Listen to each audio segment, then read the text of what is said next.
Let me do it right here. Yeah. Yeah, thanks for telling all these stories and the emotion, the memories, the nostalgia. You don't only hear it from you, but you can also hear it from a lot of people in the room.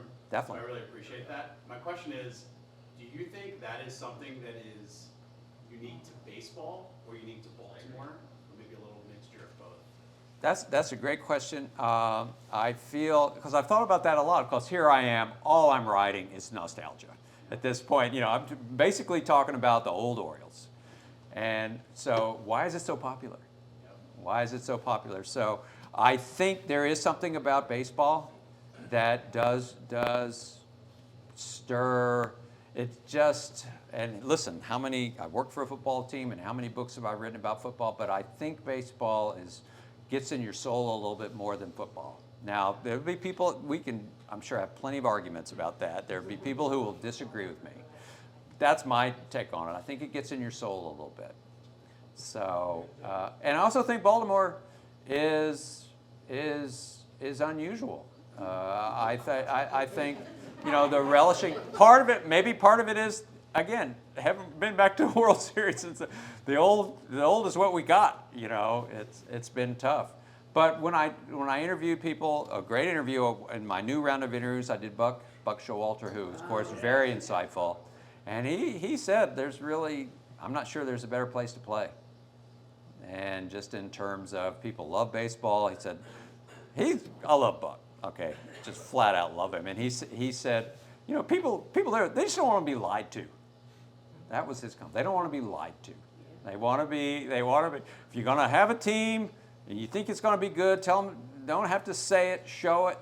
And if you're not going to be good, don't say you think you're going to be good. And I thought, oh boy, this is pretty good. But I kind of agree with him. People, they just don't want to be lied to. Yes. Sorry. Curious, we talked a little bit about how the clubhouse and covering the clubhouse has changed over the years. Yeah. When you first started. What are some other changes in sports journalism that you've noticed over the course of your career from when you first started to now? Is there anything else that pops in your head? Yeah, there's much more focus on video as opposed to the printed word, which is, I mean, you're looking at a dinosaur. I spent my whole career doing that. And, the New York Times has eliminated their sports department, and so has the Washington Post. So they don't have them anymore. But so they just figure people are going to see the game. They're going to see the game. They don't necessarily have to read about it, which I couldn't disagree with more. Now, and maybe people in this room, I don't know about you, but when the Orioles play a game, okay, I want to get up in the morning and read about the game. Is that generally how, if you want to read about it, you want to read about the game the next day? It's not always in there. That's old school. Box scores, yeah. Yeah. So, that's right. So the accent on video and social media has changed. That's how people consume sports now has changed dramatically. How people follow sports. They don't necessarily pull for teams as much as individual players, or they don't have to watch a whole game as much as clips on Twitter or whatever. How has fantasy sports changed it? Fantasy's changed it a lot. I think fantasy, and it's great, right? It pulls in all sorts of people, and millions of people have fun with it. But, anything to draw attention to it is good, I guess. But, they care less about who wins the game than whether their team wins. Yeah, or their player. Yes, in the It's all data these days. You listen to a game or watch a game. They're throwing all these numbers at me. Yeah. I just want to watch the game. Yeah. Well, there is a, yeah. As a consumer of the Orioles of 2026, I'm a little weary of the data, of the hard hit rate. Did you talk to Altobelli? About some hits. Pardon me? Did you talk to Altobelli? I did talk to Altobelli on the phone. Joe Altobelli, the manager of the '83 team. So I didn't get him on tape. And of course, another great figure in Oriole history. And long before he was the manager of the World Series winning team, he was in the minor leagues for years, managing Bobby Grich and Don Baylor, and they all had Joe Altobelli stories. So Have you done an interview with Ross Grimsley or Lightning Mike Deveraux? I have not done them. Ross, I know, is on the radio here some. I could probably do Ross, and Mike Deveraux is on my target list. He would be a good one to speak to. I bet he might be a good candidate for you to interview.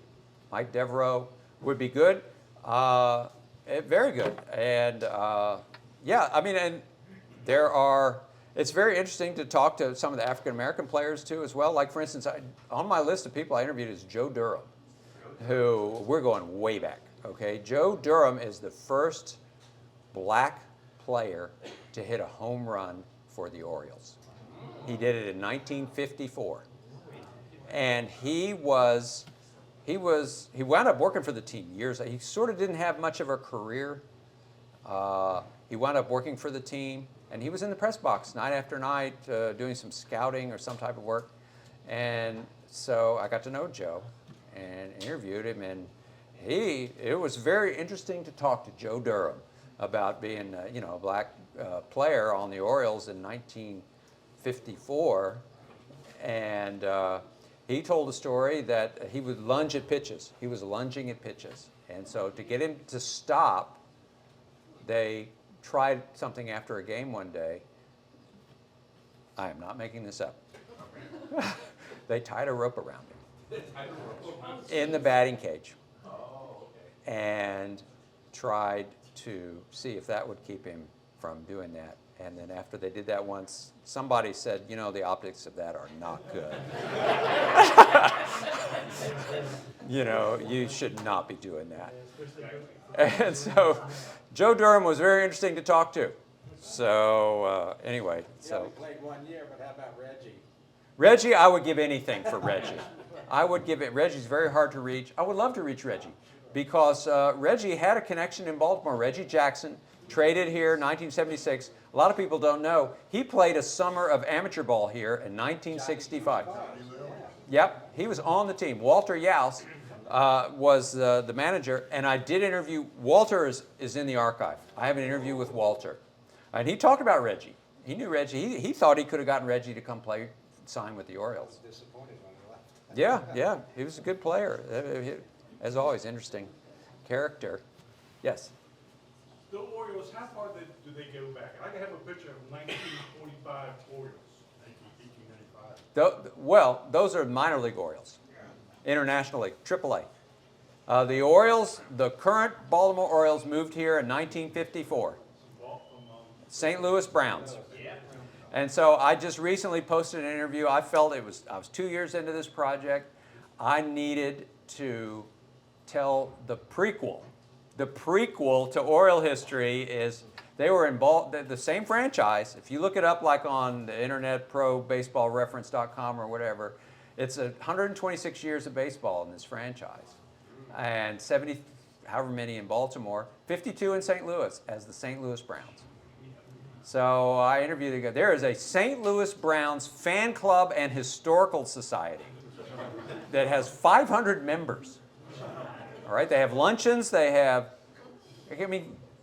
played in 73 years. And the most famous thing that ever happened was they sent a midget up to bat. And yeah.